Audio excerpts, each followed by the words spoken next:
Interested in more cinema of meaning? Each month we have an entire bonus episode available exclusively on our creator-owned streaming service, Nebula. So far we've talked about Sam Mendes' 1917, Doctor Strange in the Multiverse of Madness, and Stanley Kubrick's masterpiece 2001: A Space Odyssey. In addition to those and any future bonus exclusive episodes, you'll also get access to our regular episodes ad-free and a week early when you listen on Nebula. The best way to get Nebula is with the Curiosity Stream bundle. You can learn more about that in the description below or go to curiositystream.com/cinema of meaning.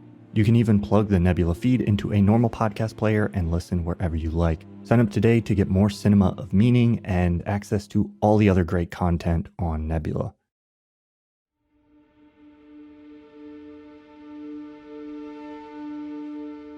Welcome to Cinema of Meaning, the podcast that seeks to explore the depths of what cinema has to offer. My name is Tom, you may know me as the creator of Like Stories of Old, and I'm joined by fellow video essayist Thomas Flight to talk about Zack Snyder's 300.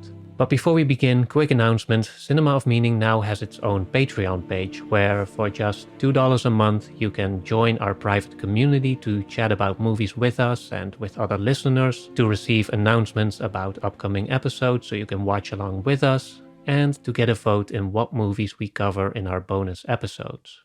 So if you want to help us keep this show going and become part of the Cinema of Meaning community, visit patreon.com/cinema of meaning or follow the link in the show notes to learn more. Okay, now 300. I saw this movie when I was 15 years old. I saw it in theaters like 3 times maybe. It was a movie I was anticipating it a lot. It had such a cool trailer back then, and when I saw it in theater, I thought it was just the coolest movie I'd ever seen. But Thomas, you only saw it last week for the first time, and you had different feelings about it, right? Yes, it's funny you say that because one of the things I thought while I was watching it was, I think I would have really thought this was cool when I was 15. Or like if I had been able to watch this when I was a teenager, I think I would have really loved it. Watching it now, I had very mixed feelings about it. It's highly stylized, obviously. You've got the Zack Snyder look kind of really cranked up. It looks like a comic book in a lot of ways, which is, I believe, what the source material is. So, you know, it has huge speed ramps, like blood flying everywhere, all these like incredibly stylized sequences. So that style is kind of carrying the film in a lot of ways. I mean, there's obviously thematic content and plot and stuff that's happening, which we'll dive into. But the look and feel of it and kind of getting into that and being excited by it, I think is a big part of what the appeal of this movie would be. For me personally, at least, you know, maybe I wasn't in the right headspace or whatever for it, but I was just like not able to like get into that aspect of the film. I don't think it's like, I mean, there's some shots in this where I was like, that's very cool. But as a whole, overall, I just never got invested in like the style and the kind of hype of the movie. And I think when you leave that element out, I felt very conflicted about what it has left to offer outside of that.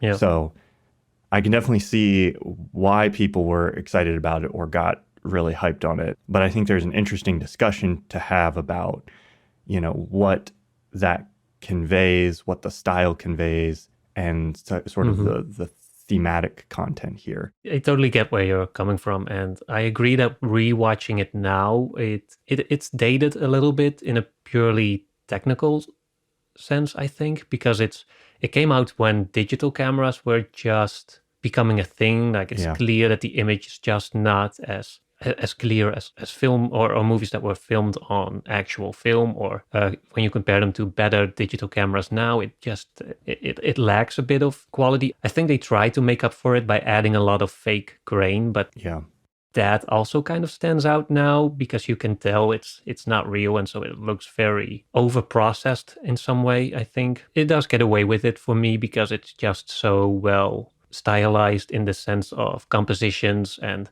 just the way Zack Snyder frames his shots and creates a certain flow with his sequences. Like there's a lot of an almost musical rhythm to a lot of the scenes, which I really like, especially at the beginning, where there's the stuff that in any other movie would be the sort of boring setup for the actual action that comes later, and yet Snyder somehow manages to make everything feel interesting in its own way. And you even get the whole "This is Sparta" scene, for example, with the messenger that became iconic in its own right. And somehow, or because of Zack Snyder's directorial vision, that's what became iconic. So there's a lot to love still in terms of stylization, I think. And even the way the story is set up, it's kind of grim with the opening about the Spartan child culture, I guess. Yeah. Where the weak babies are discarded, and then the young boys who are left, they grow up in this harsh environment where they have to fight to prove themselves, and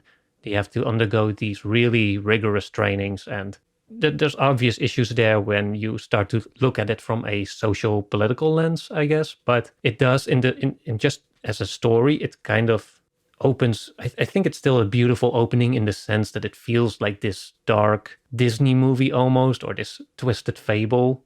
Yeah. Yeah. With clearly framed as something mythological or otherworldly almost. To me, it's still pretty cool, but you definitely run into issues when you look at it with a more adult lens, I think. But yeah, there's a lot of... It's interesting to compare how I watched movies back then versus how I do it now. Yeah.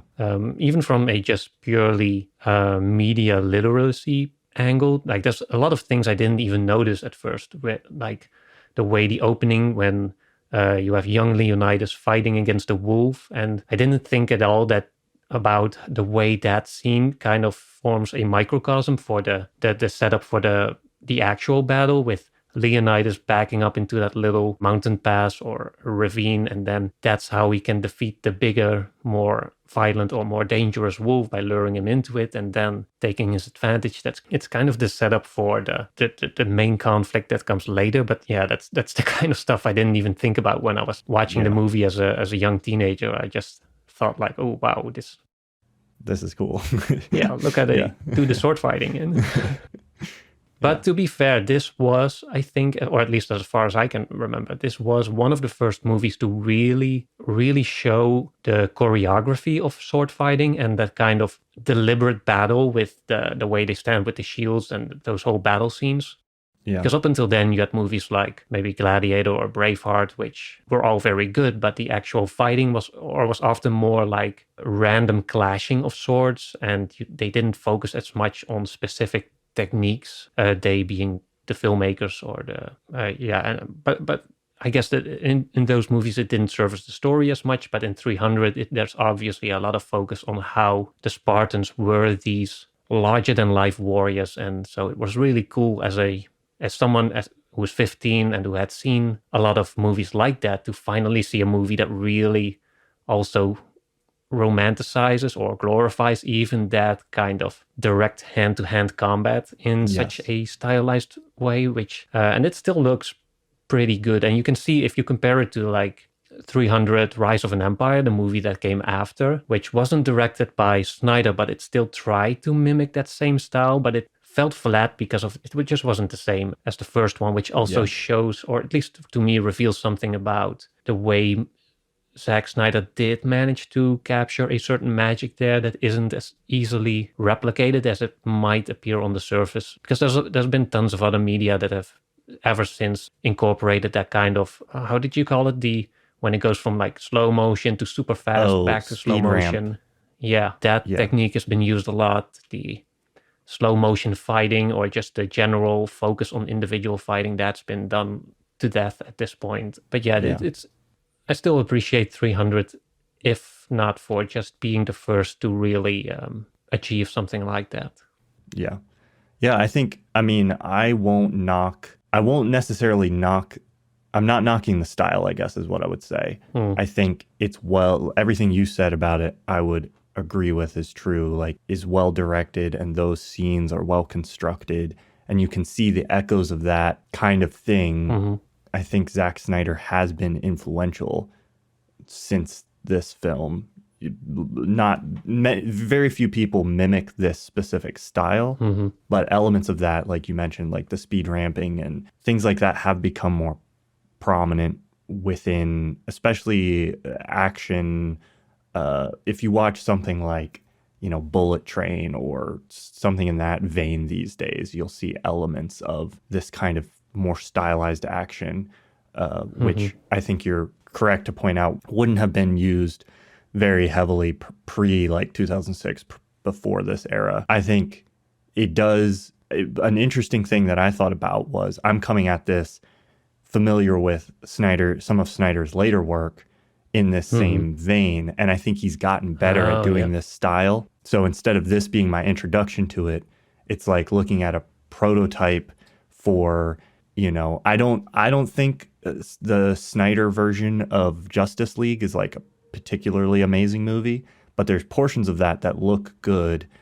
And and he's doing this same thing in a way that technically I think is more perfected. Like the technology has just advanced in terms of visual effects and digital cameras. So he's doing the same kind of heavy compositing, speed ramping, cameras flying around, but it all kind of looks a little bit more cohesive. So yeah, I have a very different lens, I think, coming at this movie where the style isn't new. It's something I'm already familiar with. So instead of getting the introduction to it through this, I'm kind of looking at, which I can still appreciate the formation of that, but that definitely colored my perception of it, I think. Yeah, I can imagine it feels a bit clunky in hindsight, and especially also the staging and the way the sets are very clearly fake. Right. Like at no point does it feel like you're standing in an actual place outside of a studio. And it doesn't bother me when I'm watching the movie, but I guess that's, if you look at it now without having any prior experience with it, it can feel a bit prototype-ish for something else. I guess I should say I don't need a movie to have a naturalistic style or realism. I like very heightened styles. And I can appreciate that that's not what this movie is trying to do. It's, like I said, presenting itself almost as a comic book, almost as a myth, like a story of images. And there are moments where I think that works really well. So I think to get to, I guess, the real conflicted feelings I have about it, because that stuff is cool. And there's a time where I could see myself having been very invested in the coolness of the fighting or the action. I think where I feel most conflicted about that is in looking at that within the totality of the film, taking into account sort of the thematic things where I'm not sure. I'm going to say something and then maybe we'll talk about it and untease the film as a whole. But I'll say this at the beginning and then maybe that'll start off the discussion. But I was watching this and I was like, I think this movie, and maybe this isn't a hot take, I just watched it, so I haven't listened to a lot of the discussions surrounding this film. But I think this movie promotes like an ethic, essentially, that I actively disagree with, like that I personally think is, I don't want to use too strong terms, but is not good. So, and that is kind of inseparably tied to the glorification of the violence, which is on one hand kind of what makes it cool, but on the other hand, what makes me resistant to fully being able to get invested in it. So I'd be interested to talk about that. Yeah. If you thought about what the movie was kind of saying when you were first watching it and how that compares to how you feel about it now or what you see in the movie now. Yeah, there's a definite conflict between what the movie shows you on an emotional level and gets you invested in on an emotional level and what it's kind of communicating to you intellectually and on a more political level. Yes. And I think that's especially been an issue in Zack Snyder's later films, especially Watchmen. I think Watchmen has been more strongly criticized for having essentially the same issue where Zack Snyder seems to want to portray both a meaningful story that's critical or at least commenting on a variety of like political and social issues while also making everything look super cool and making all the violence and the action really exciting and intense and exhilarating. And yeah, those two obviously clash with each other because Watchmen is obviously this great critique of the superhero, but if you imagine 300 style on that movie, you can kind of see where the conflicts are starting already. And you can, I guess you can also see it in his later movies or the superhero movies, but I think he's at his best when he's doing a more archetypal story, which I think is why also his Justice League movie works really well, because you just have the evil villain who wants to do evil stuff, and you have the good guys. And then when you have a style that's visually the way that it is, I was going to say simplistic, but that's not to say that it's technically simplistic, but it's simplistic as in the sense that it shows the heroes in a glorified way, and it shows the villains in a villainous way, in an almost cartoonishly evil frame sometimes, especially in 300, where you have Xerxes obviously looks like this weird type of a man, I guess, and all his generals look weird and ugly and deformed, and his elite warriors are these faceless, soulless creatures, and he seems to be the mirror opposite or the counter image of what the Spartans represent, who are obviously these more pure, like good-looking men who are well-trained, and they have the nice capes and the beard. Not all of them, by the way, but they are the good-looking manly man, and everything else is ugly and also morally the opposite of them. So yeah, bringing that back to 300, there's an interesting conflict there between Zack Snyder essentially showing you a society that you would definitely not want to be a part of, at least for most people, because it's very unequal and oppressive in some ways. It's even, I think the real Sparta was even worse than it's portrayed here. It's obviously still a romanticized vision of what real Sparta was like. They kind of enhanced the noble parts about raising your children to be courageous or something like that, while kind of brushing aside that it's not ending well for everyone in that society. It's so yeah. I think when I saw the movie for the first time, I did notice, like, it's hard not to notice that the movie presents a society that's not ours, where there's different rules, different laws, just a different culture. But I think back then I wasn't really thinking about how that affected my viewing experience. Like, maybe in some ways this is really a movie for me that has me conflicted about the way I might watch movies in general, because it's easy to say, like, oh, back then I was a dumb little boy who didn't understand movies, and now I'm smart and now I can see the movie for what it really is. But at the same time, I sometimes feel like I might be overthinking stuff, and that maybe you can also, I do think it's fine that you can enjoy a movie without worrying too much about the politics about the messages it conveys, and that you can say, or that you can recognize. It's kind of maybe like the Northmen, that you can tell, like, this is a society that's not like ours, that's not supposed to be, or that's not an ideal image of what our society could be. It's just a different one, and we can still immerse ourselves in it for 90 minutes or 2 hours and then come back out of it without being indoctrinated by weird fascist ideas or something like that. We sometimes underestimate that humans are capable of doing that transition without it becoming too problematic. But on the other end, I'm not sure what I do recognize it more now, obviously, the way the movie very strongly portrays certain ideas that I wouldn't agree with necessarily, or that are just plain ethically wrong, like the disposing of the weaker in the society, or the kind of purification process that happens to get a breed like warrior Spartans like that, and the romanticization of violence, the suppression of women, or at least some women, like the oracle one that's kind of offered as meat to these, I forget what they were called, the ugly man at the top of the tower or the mountain. The way it shows that they're supposed to be fighting for democracy and freedom, and yet it also shows the necessity of a strong Leonidas type man to step in and secure those ideals, like that democracy cannot save itself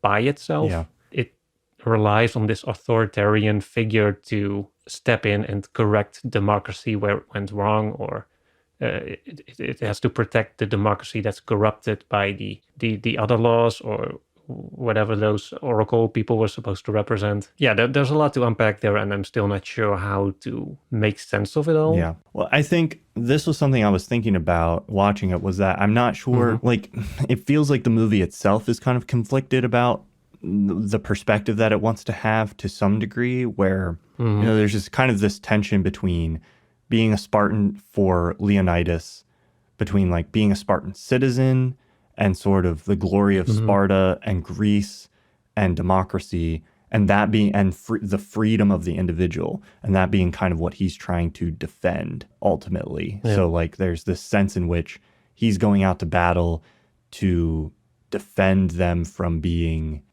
enslaved by Persia, essentially. And it's kind of, in that sense, it's like it's easy to see what he's doing as like beneficial or necessary potentially, or something like that. But then there's this tension there where, in order to do that, like you said, it's relying on an ethic of strength, kind of above all else, and militarism, and this kind of extreme glorification of like valor and duty. And I forget who it is that says that there was a line somewhere where somebody says freedom isn't free, it comes at the highest of cost, the cost of blood. I think that's the queen who said it. Yeah. Want more cinema of meaning? Well, Tom and I record an entire bonus episode every month. And the best way to get those bonus episodes is on Nebula. And you can sign up for Nebula right now with the link down in our description. Nebula is an online streaming service created by creators like Tom and I, where we can publish our work early and without any ads. You can see our normal YouTube work there and listen to our podcast on Nebula early and without any ads. But you also get access to a monthly bonus episode when you listen on Nebula. In our bonus episodes, we've talked about movies like 2001: A Space Odyssey, Drive, Alien Covenant, and a bunch of others. So check out those episodes now by listening on Nebula. The best way you can get access to Nebula right now is through the Curiosity Stream bundle. Curiosity Stream is a streaming service dedicated to bringing you wonderful documentaries. And when you sign up for Curiosity Stream using our code, you'll also get access to Nebula. The entire bundle for the two streaming services is available for less than $15 for the entire first year. You can sign up for that bundle right now at curiositystream.com/cinema of meaning, or click the link in the description below. And also, like, the democracy within the film is kind of painted as this like feeble, like sort of able to be deceived. Yeah, it's not grounded in true virtue, according to the movie. Yeah, because that's only what you get when you have the Spartan training. Right. It's a fun historical fact to note here is that whole training session that the children go to, or the boys go through at a young age, it's not the upper or the ruling classes were generally exempt from it. They didn't have to do it. It was only for the lower class and the general citizens that had to send their boys to do it, training like that. But Leonidas, because he wasn't the firstborn son to his parents, he apparently did have to go through that training. Right. And then he ended up becoming king through reasons I don't remember. But anyways, it turns out that he was one of the few ruling class people, or one of the few kings who actually went through that harsh training himself, which I guess kind of adds to him being a bit of an underdog character, even as the head of the state, so to say, which I guess contributes to him being a bit of an outsider in his own political game, I guess it is. But yeah, there's aspects of that. If you're facing the actual reality of like this outside forces coming in to enslave you, like defending yourself, there's a sense in which rebellion and defending yourself against that, I think, are good, are fine to do. Yeah. Like, I think it's okay to protect your community from tyranny, outside tyranny, if that's being imposed. But like, I think if I have a reaction against, I think, what this movie sort of presents, like that tiny piece of context is mostly like, feels like it's there as an excuse for the overall presentation of like like, look at these muscly men like sticking swords through other people, which can be cool. But there's an aspect to that of like, when you valorize that above everything else, like that to me is an element of like, I think I would have been very caught up in that at some point in my life, or like found that to be cool. But that's an element of like my conception of like masculinity or purpose that I think I've actively tried to like disengage from. Not that strength can't be positive qualities, or that, you know, virtue and duty, like there's good elements mixed in there. It's all mixed together. But ultimately, I think what the style of the movie does is elevate the capacity for strength and violence to the highest importance, because the other things are just kind of mentioned.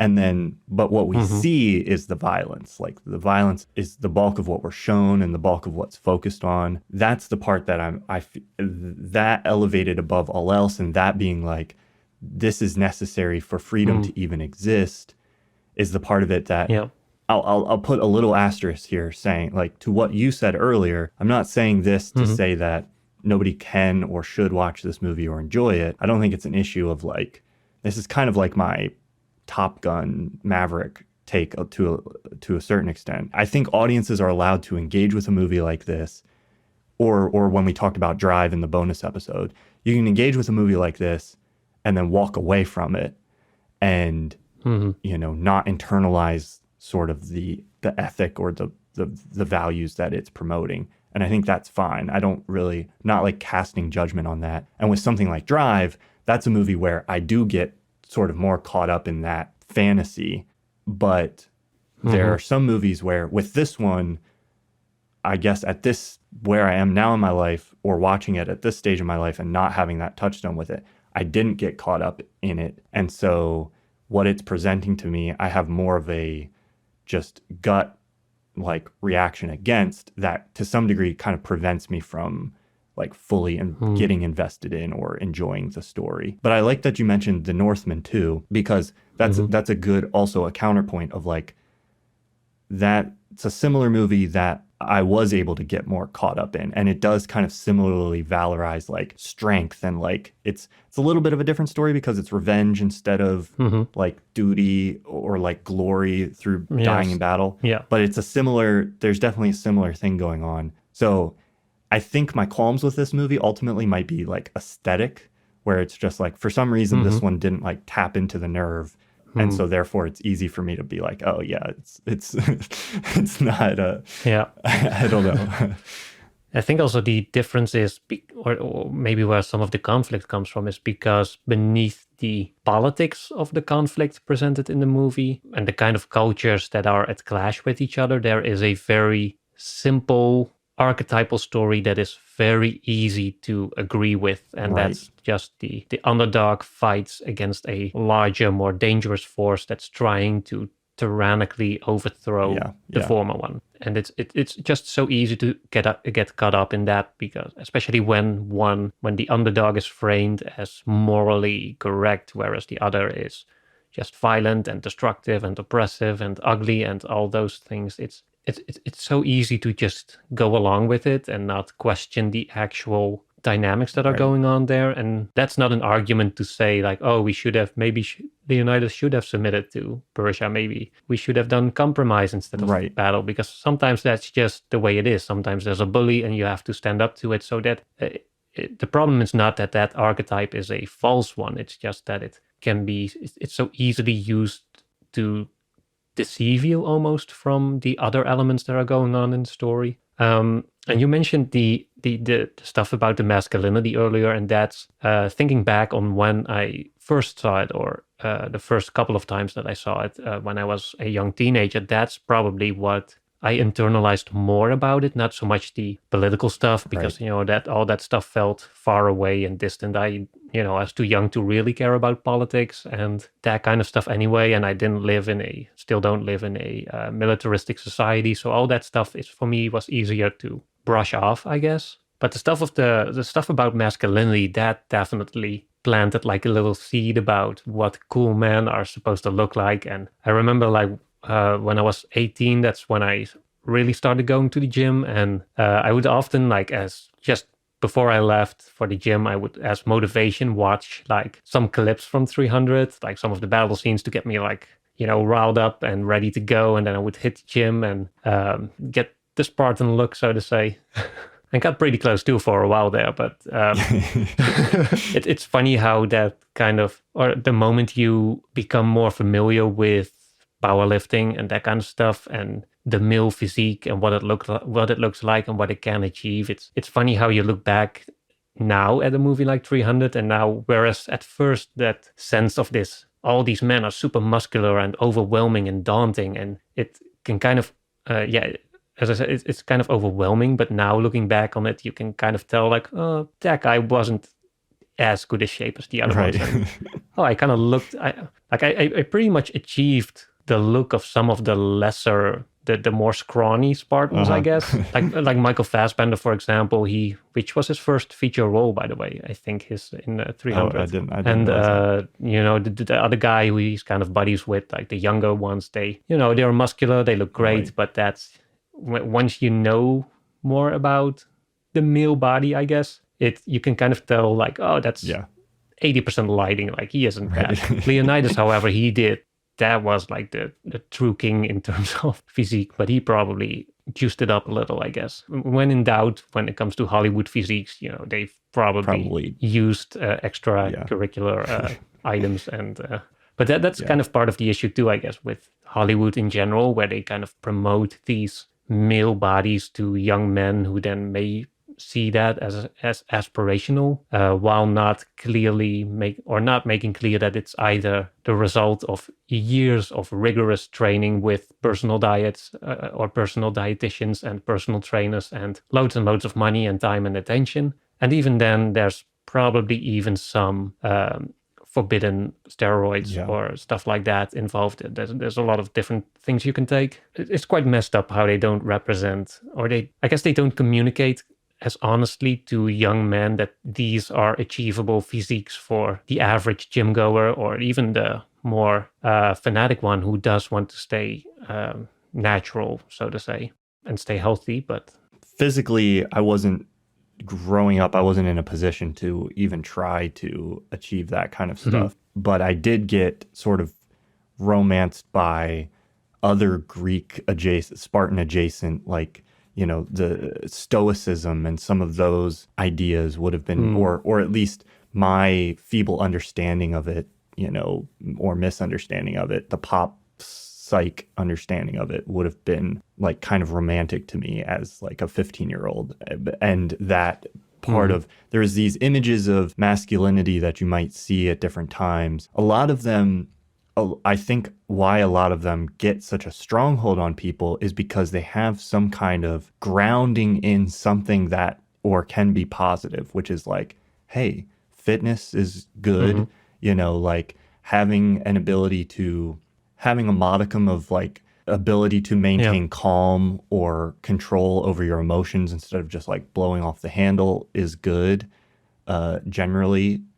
So you can like, personal responsibility usually is good, but then you can take those things and amp them up into this kind of like intense form without balancing them in anything else. Then you can have like, a blind obsession with strength and nothing else, or a fear of emotion, or like actually repressing emotion instead of having a healthy relationship with it. And I think all of these things are kind of traps that it's easy for young guys to fall into, especially when there's not like good, healthy examples of masculinity for them to engage with. And what they're left with is, the media. A lot of talk is given to how like there's not women are underrepresented in the stories in Hollywood, have been traditionally, which is a problem and something that is slowly being improved upon. But to some degree, a lot of the stories that men have been given are ultimately like in some ways. Maybe I shouldn't get into that. That's too deep of a rabbit hole for this discussion, and I would have to think about it a little bit more before we go down that. So I'll backtrack on that a little bit. Yeah, I'll say about the issue of male physiques and being inspired by it to go to the gym and work out, while coming to realize that the ideals that you started out with were unobtainable in the long run. I'm still not sure about to what extent I would actually see that as harmful. At least I wouldn't say in my personal experience that I was harmed by those visions of masculinity, at least in the purely physical terms. We can talk about the more emotional side of it maybe afterwards, but because I ended up like I really liked going to the gym when I was in my younger 20s and had a lot of friends there. It also became this social experience, and I felt better being in shape than when being out of shape. Or in my case, I was like a really skinny dude before I started lifting, and now I still am pretty skinny, but at least there's like some shape to my body that wouldn't be there if I hadn't pushed it in any way, because I wasn't into sports at all as a teenager. So in that sense, you can wonder to what extent you can blame a movie for being harmful when it did push you to do something that ultimately benefited you. Because once you start working out and you've done it for a year, you learn more about the culture and the actual sport, then you kind of snap out of those initial images anyways. Like you come to understand through your own experience what is attainable and what isn't, and you run into that anyways, regardless of what kind of expectations you take into it or bring into it. But yeah, it's definitely true that, or I can imagine that it might be that for others this might have been a different story, where they did get hung up and ultimately demotivated by overly aspirational goals that they couldn't live up to, and they might have felt disappointed by, or even experienced more serious harm from, in terms of self-confidence or their general mental well-being. So I'm always conflicted about where that line is between aspirations or presenting a culture or a group of people with icons or ideals to aspire to, without those turning into unhealthy pressures that ultimately harm an individual who cannot live up to them. So that's always a balance that I'm struggling with a bit. Like, where does one become the other? Can you even separate the two, when the same ideal might be achievable for the one person but not for the other? And why is that? Like, you can obviously talk about, if you set the ideal of an ideal man as a strong, muscular type, like, what does that mean for the Ephialtes in the society, so to say? The Ephialtes is the character the hunchback who wants to join the Spartans, but he can't because he's deformed, but more importantly, he is too weak to raise a shield. There's an interesting conflict there as well. Like, because at the same time, the movie does show Leonidas as making a valid point. Like, he isn't like, oh, go away, you ugly creature, or whatever. He explains to him, like, pretty respectfully and calmly and with logic and reason, like, okay, we fight as one. This whole tactic only works if everyone can raise their shield, and if we all work as one soldier, so to say, and we cannot have a weak link in there. So it's nothing personal, but we just you can still do other stuff, but you just cannot be a soldier on the front line. It's just, that's a point. Like, not everyone can do everything. I don't think that's necessarily a bad thing, but that's just the way things are sometimes. To the movie's credit, it is kind of the Spartan inability to give Fealty a path that feels like purpose to him, that opens him up to being romanced by Xerxes, which is ultimately sort of the downfall of the 300.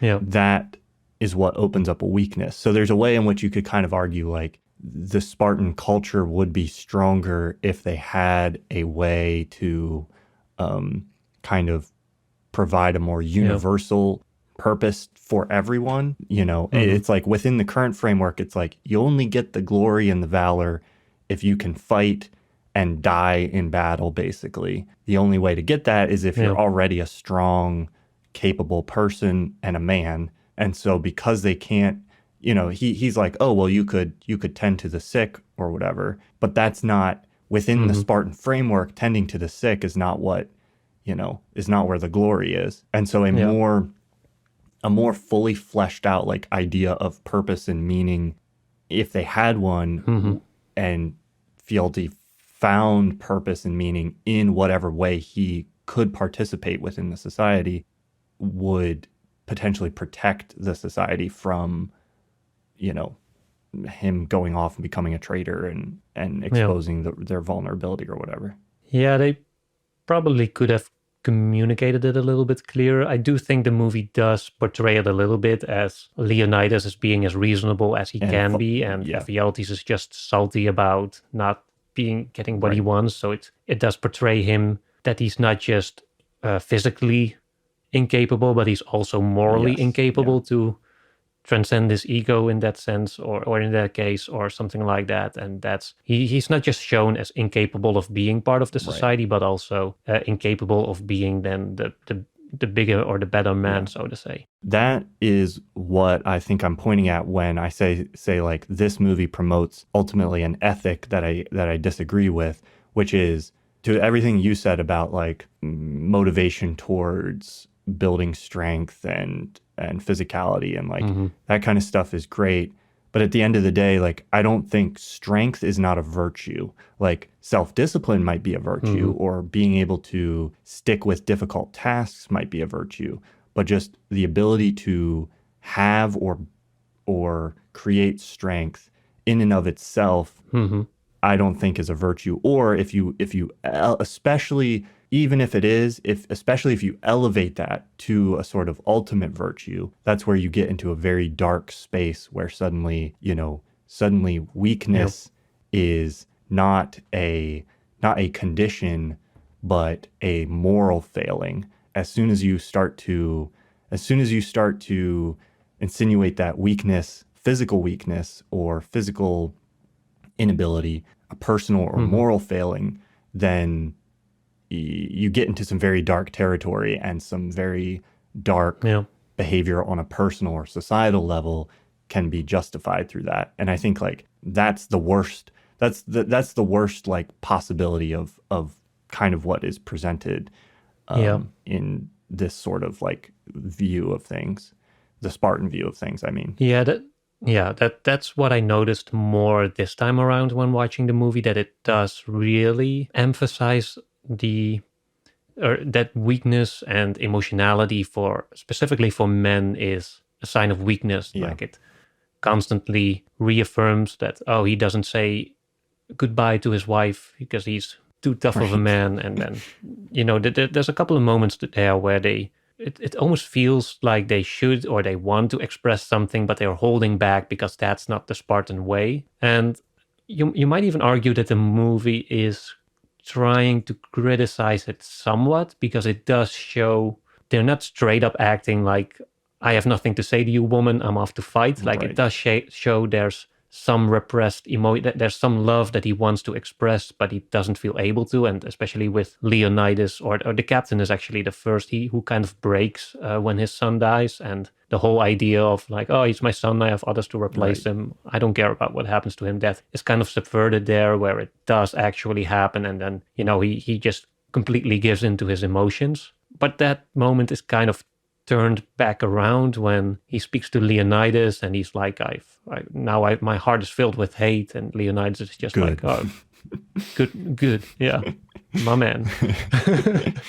But then at the very end, Leonidas himself, just before he dies, he finally talks out loud to the things that he wants, or that he wanted to have said to his wife.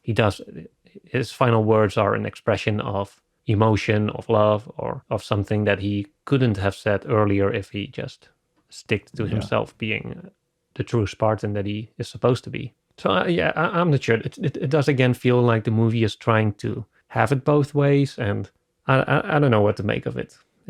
But that's the stuff that I might have been influenced by, not directly, but at least, but a little bit more once you go into that culture of working out and being only like focused on your physique and becoming like the optimal alpha male or whatever. Like that's I've kind of snapped out of it now, or gradually grown disinterested in it. It's interesting that when I started, I had a big social circle there, but the kind of some friends, they kind of fell off, and the ones that I'm left with were exactly the guys who I would talk with about stuff other than fitness and working out. And the guys that I didn't, or that I failed to connect with in the long term were only the guys who, when I saw them or when we talked about them, even outside of the gym, they would only talk about bodybuilding or other bodybuilders or physiques and fitness, the whole shebang. And so I did notice also in myself, there was an element of narcissism there, where you become too concerned with yourself, the way you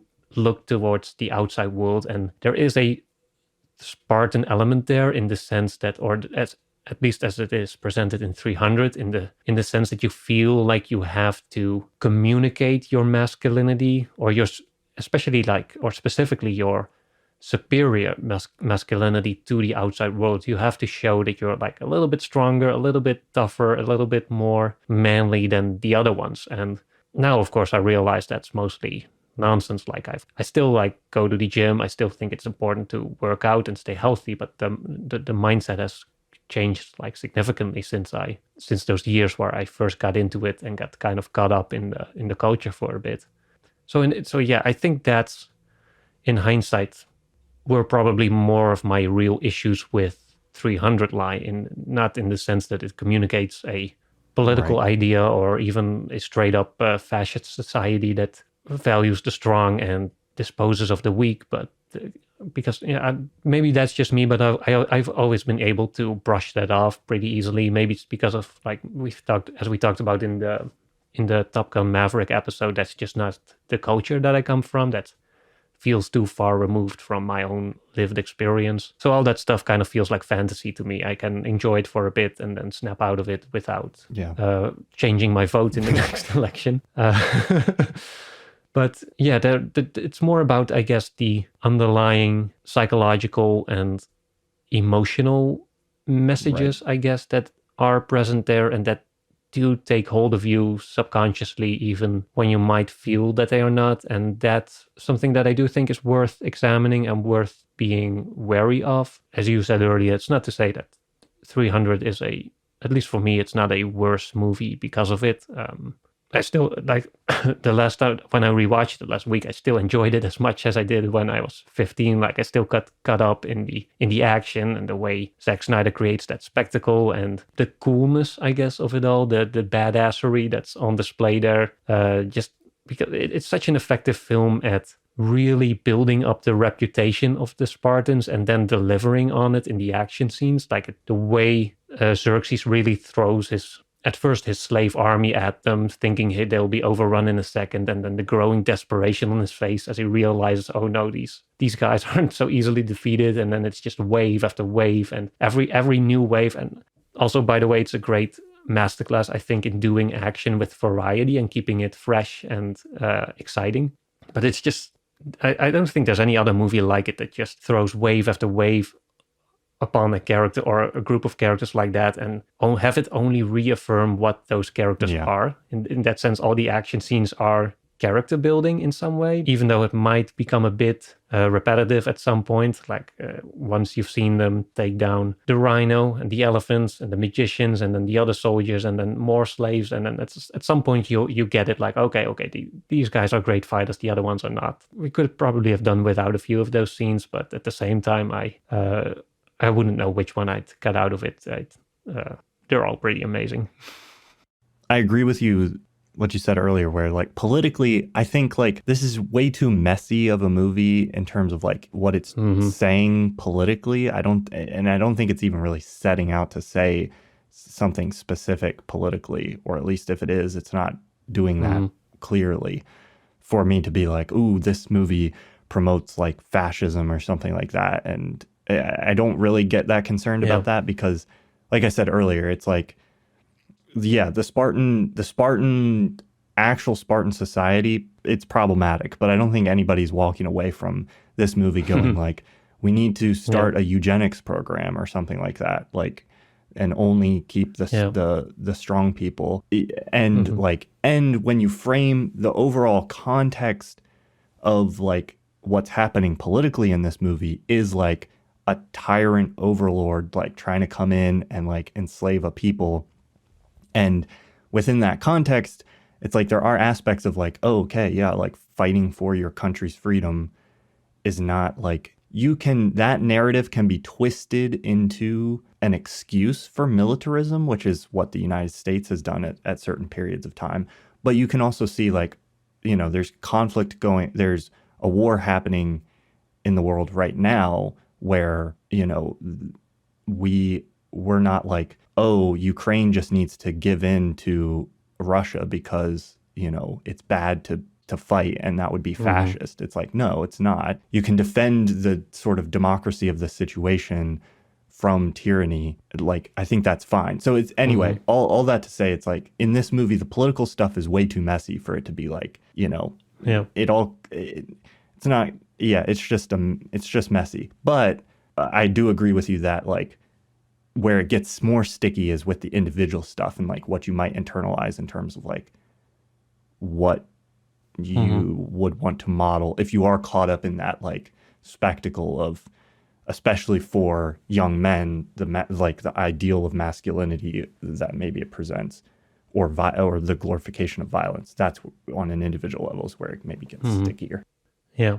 Yeah, I think also one of the reasons the political stuff isn't as bothersome to me is because it feels like the movie is essentially about, at least in some ways, about men living up to their fullest potential, like becoming the strongest version of themselves, being the ultimate warrior, the ultimate king, the ultimate lover, whatever. And it feels like all the political stuff about Sparta just serves as a metaphor towards that, instead of really a political commentary on its the other own. way around.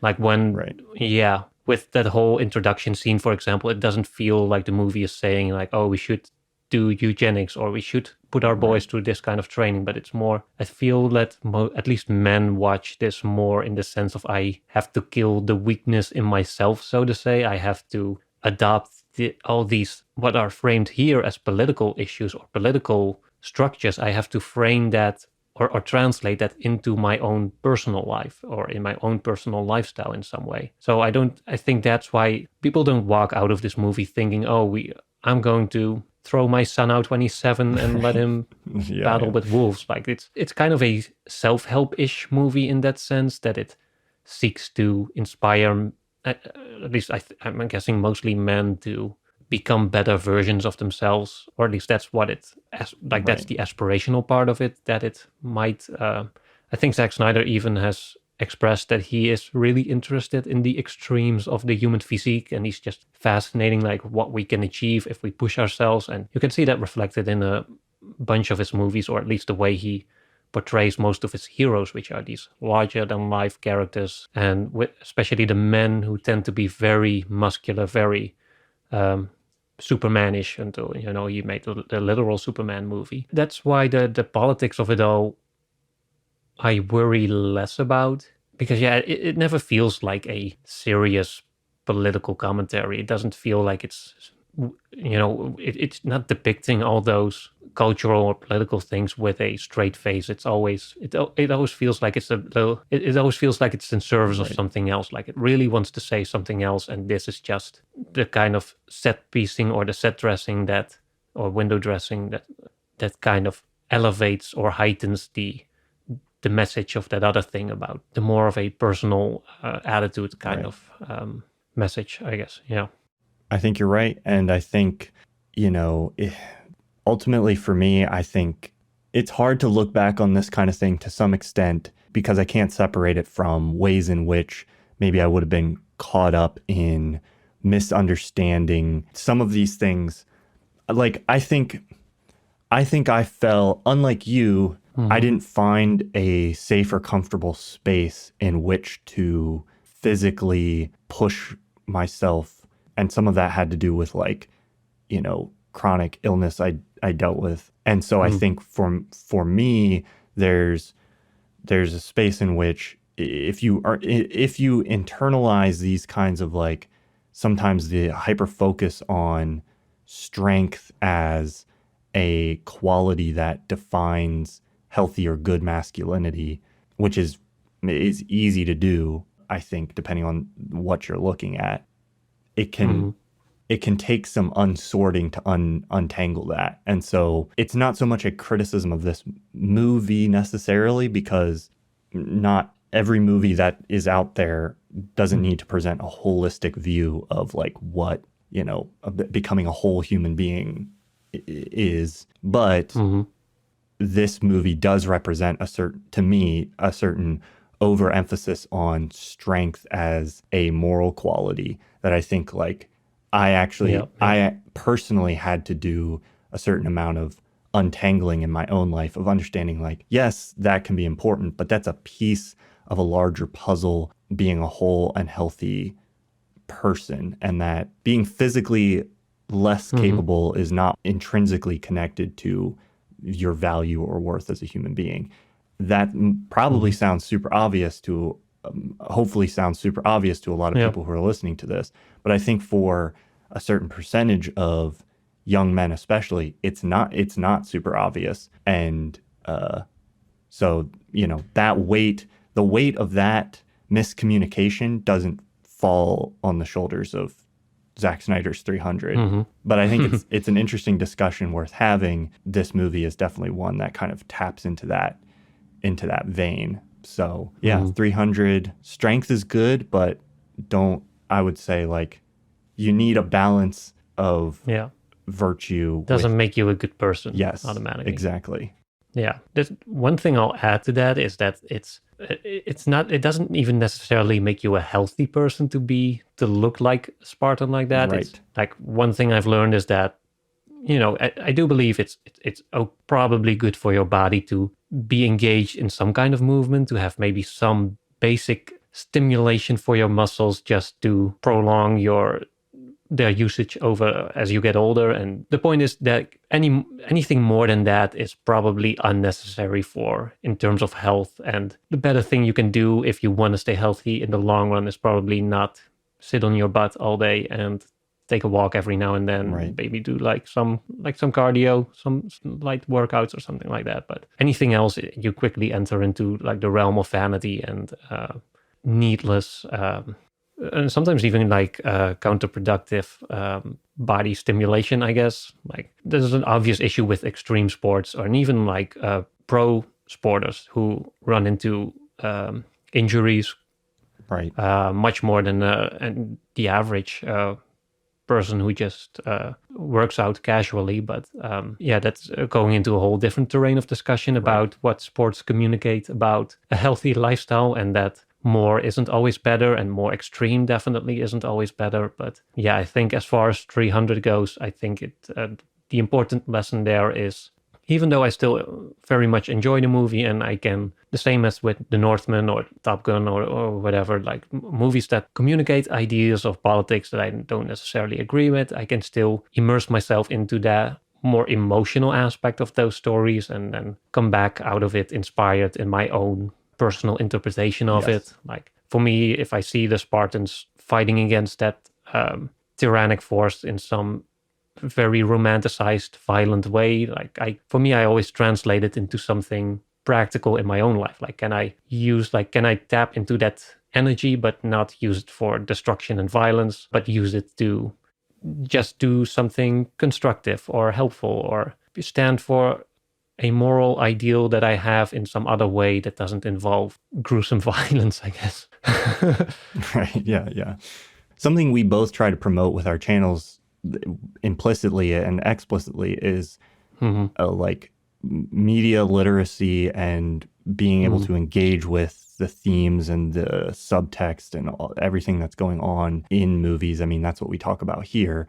But I think, and you can disagree with me, but I think you would agree that the goal, if we have one, is not to be able to go in and label a movie like good, bad, and then like the way you create a better viewer who engages with stories in a healthy, more productive way is not to identify which stories are good and which stories are bad and then avoid the bad ones. It's to make yourself more aware and open to what is happening in each story, what the themes are, and what messages it is conveying to you, and have an awareness of those, and then you can watch anything and understand what that thing is trying to communicate to you. And so even if you walk into a movie that is, some kind of fascist propaganda, you would be aware enough of what's going on to pick up on that and be able to discard it